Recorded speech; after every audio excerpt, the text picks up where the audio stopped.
Okay, let's unpack this. If you want to find the one single moment that explains why modern Europe looks the way it does, you have to look at the Maastricht Treaty. Absolutely. This wasn't just another small step.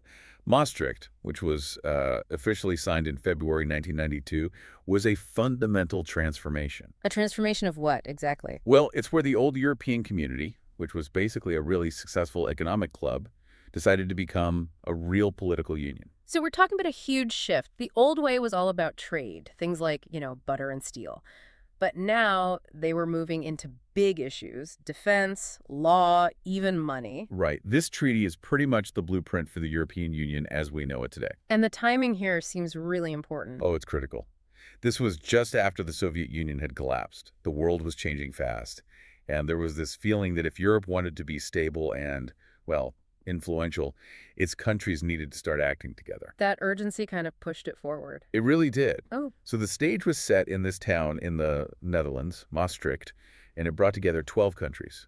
you had the original six of Belgium, France, Germany, Italy, Luxembourg, and the Netherlands. hmm And then you had Denmark, Greece, Ireland, Portugal, Spain, and the United Kingdom joining them. And the first big change was the name itself. Yes, the treaty officially changed the European community into the European Union, or the EU.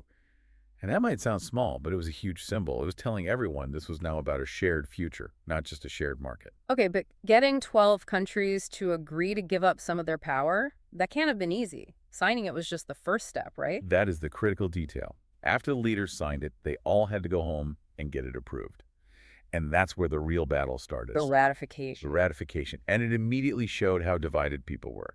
In Denmark, for instance, they had a public vote, a referendum, and people actually voted no at first. Wow. So they had to renegotiate. They did. And in France, it only passed by a tiny margin, less than 2%. It was a very close call. So that shows the tension right from the start. You need to integrate to be strong, but countries are also worried about losing their independence. Precisely. And that tension is exactly why they created this really clever structure to manage it all. The famous three-pillar structure. Okay, let's break that down. Why three pillars? Why not just one big government structure? Because of that exact sovereignty issue.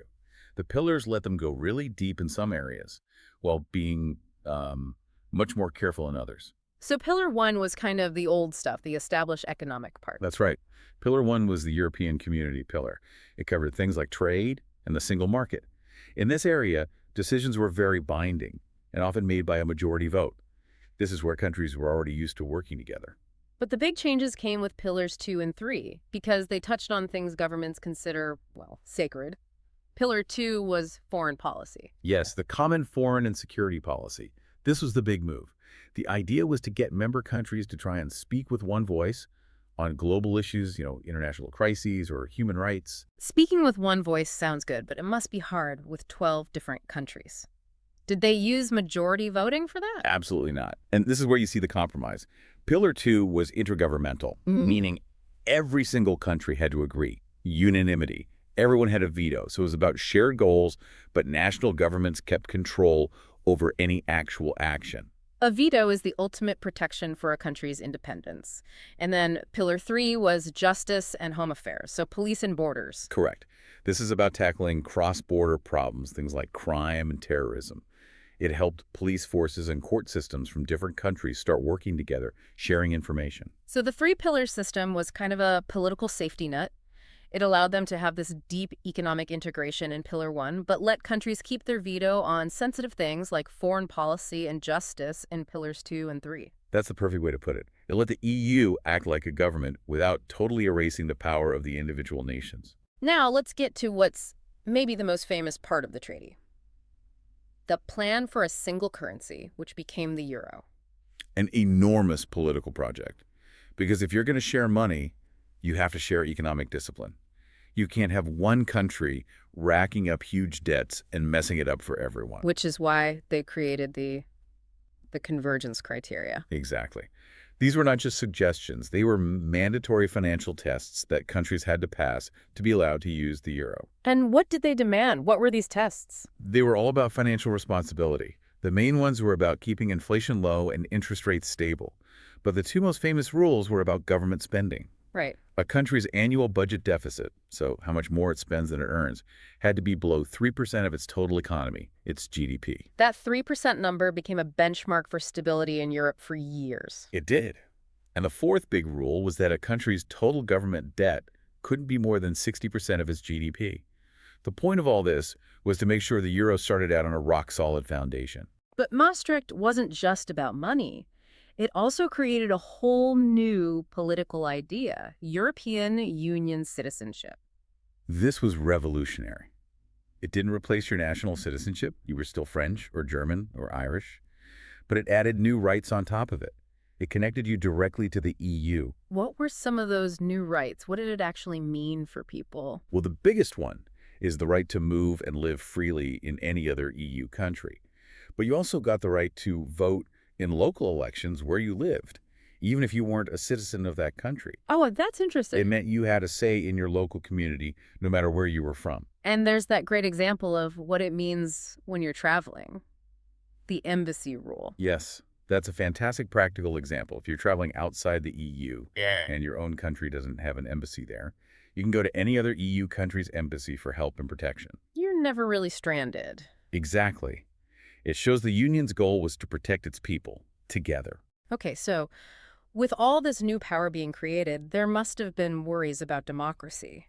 How did the treaty make sure these new institutions were accountable to people? It gave a massive power boost to the European Parliament. Before Maastricht, the Parliament was mostly just an advisory group. It could give its opinion, but it couldn't really stop laws. So what changed? The treaty introduced something called the co-decision procedure. Co-decision, what did that do? It was a democratic game changer. It meant that for a lot of new laws, the Parliament, which is directly elected by citizens, had to agree with the national governments before the law could pass. So it made the Parliament a real lawmaker, basically an equal partner. Precisely. It was a huge step to make the whole system more legitimate. And that accountability also applied to workers' rights through something called the social chapter. The social chapter, why was that needed? To prevent what's sometimes called a race to the bottom. What's that? Well, if you have a single market, countries might be tempted to compete by, lowering wages or having poor safety standards to attract businesses. They'd undercut each other by treating workers badly. Exactly. The social chapter was designed to stop that. It set minimum standards for things like working conditions, job safety, and equal pay for men and women. It's worth remembering, though, that the UK got an opt-out from that part at first, which really shows how difficult these negotiations were. That opt-out is a perfect example of how complex balancing national interests and union goals was. The treaty also looked at bigger picture stuff, right? Like the environment. It did. It made environmental protection a formal requirement. It had to be integrated into all other EU policies. So if you're making a new rule about transport or farming, you first have to think about its impact on the environment. That makes sense. Pollution doesn't stop at borders. Neither do health problems. So the treaty also pushed for cooperation on public health preventing diseases, responding to crises. And that links directly to consumer protection. Like food labels or making sure toys are safe? Yes. All those rules about clear labeling and banning dangerous chemicals in products, that all has its roots right here. And what about education? The EU's role was expanded there too. It strengthened student exchange programs, encouraging young people to study abroad, learn new skills, and, maybe most importantly, build understanding between different European nations. So we've talked a lot about all the new powers the EU got, but maybe the smartest thing in the whole treaty was the mechanism it created to limit that power. You're talking about the principle of subsidiarity. Exactly. Can you explain that? It's a bit of a tricky word. It's a critical concept. It's basically a rule that says the EU should only act when a goal can be achieved better at the EU level than it could be by a national or even a local government. So if a city or a country can handle a problem just fine on its own, the EU has to stay out of it. Precisely. It's like a built-in brake pedal. It was designed to reassure everyone that the EU wouldn't become some superstate trying to control every little detail of life. So it's this constant balancing act. The treaty created this powerful new union with a currency and citizenship, but it also built in the tools to manage that power and respect national independence. That's the legacy. It turned an economic club into a real political union with shared goals and a shared identity.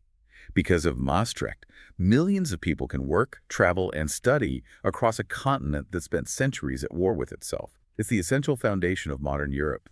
It laid the groundwork for how so many people live their lives every single day. You really can't understand modern Europe without understanding this treaty. Good luck with your studies.